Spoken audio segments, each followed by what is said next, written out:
Imagine giving everything to a job, your time, your talent, your health, only for your boss to turn on you and fire you over petty reasons. Now imagine walking away not just with a full year's pay, but watching that same boss lose her job in disgrace. This is how I turned the tables on a manager who tried to ruin me. If you've ever been underestimated, sabotaged, or unfairly treated at work, you're going to love this story. Stick around until the end. The twist will have you grinning. And hey, if you've ever dreamed of karma showing up right on time, hit that like button and subscribe. You don't want to miss stories like this. I still remember walking onto campus that first morning, early 2010s.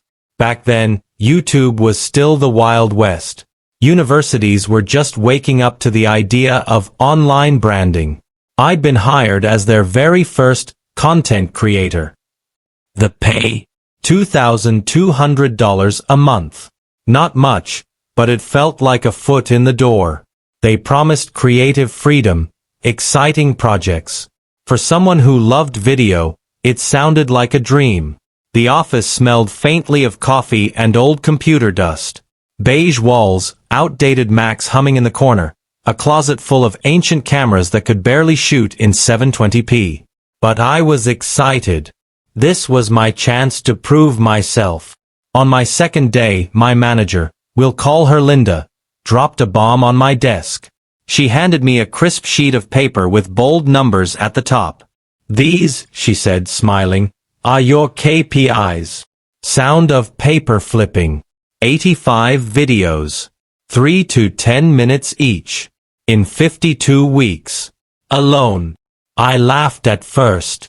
Thought she was joking. But her smile didn't budge. That's when my stomach tightened.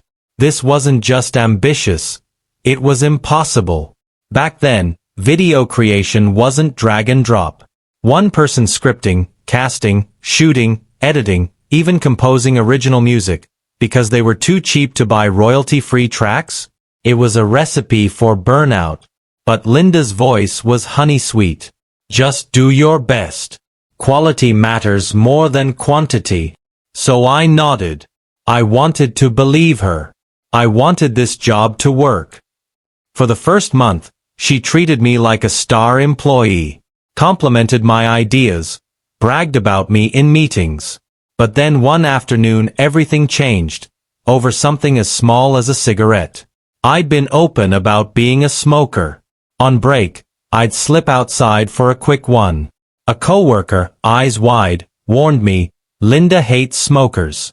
She's gotten people fired over it." I brushed it off. But almost overnight, Linda turned. Her voice went from syrupy to sharp. Suddenly I was being written up for smelling like smoke after breaks. She'd scold me for being 5 minutes late even though I was working 60-hour weeks. She complained I was unreachable on my lunch breaks. The list of nitpicks grew like a rap sheet. I kept my head down, kept working, kept producing. By month 5, I had 30 high-quality videos live, the university's highest-performing content ever. But I was exhausted. One morning, I got an email, "Please meet the director at 3 p.m. I walked into the office and my heart sank. Linda was already there, sitting primly with a self-satisfied smile, the kind of look that says, "I've already won." The director's words felt like a dull blade, "We're disappointed. You're halfway through the year and only 30 videos. We're terminating your contract."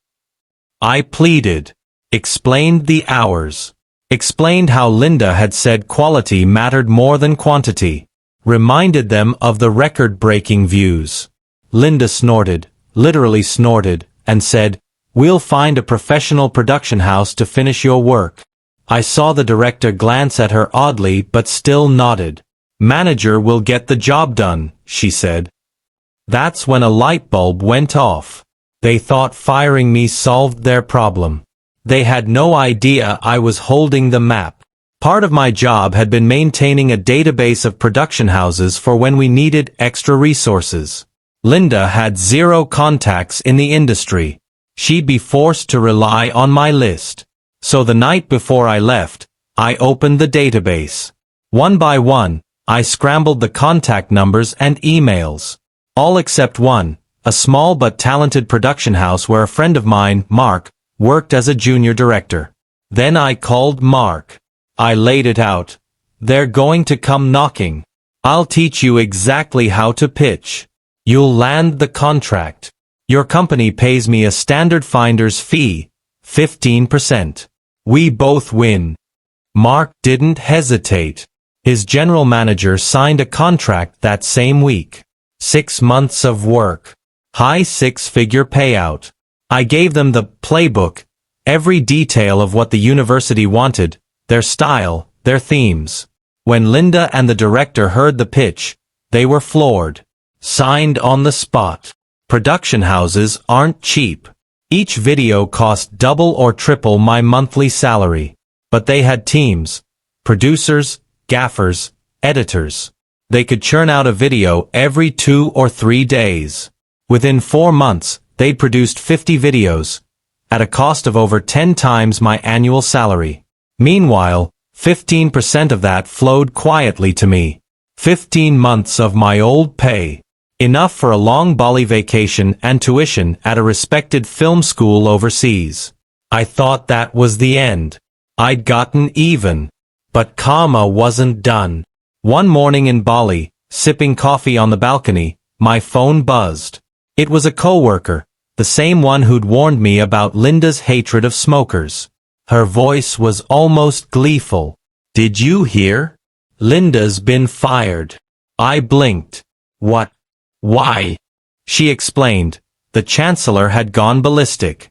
The content project had a budget of about 1.5 times my salary. Linda had blown through 10 times that without proper approvals. She'd been so desperate to prove herself she'd signed anything Mark's company quoted. The director, too, had been chewed out for lack of oversight. Linda was out. My friend Mark? Promoted to full director at his production house. I sat there, staring at the ocean, and smiled. Not a petty smile. A relieved one.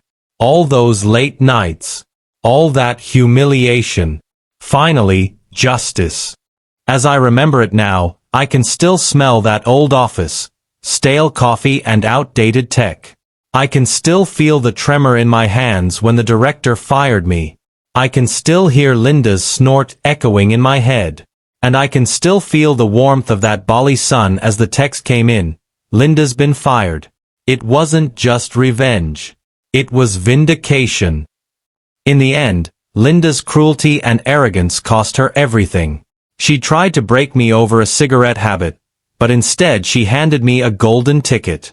I walked away with a year's pay, a place at a prestigious film school, and the satisfaction of watching karma catch up with her. Linda. She's a cautionary tale now, the manager who fired her content creator and blew her budget tenfold. People still whisper about it in the university halls. This story isn't just about revenge. It's about preparation, patience, and letting arrogance dig its own grave. Sometimes you don't have to scream or fight. Sometimes, you just have to know your worth and play your cards right. Have you ever had a boss like Linda? Someone who underestimated you until it cost them everything? Share your story in the comments. I'd love to read it. And if you enjoyed this tale of poetic justice, hit like, subscribe, and turn on notifications. More true stories of karma and revenge are coming your way.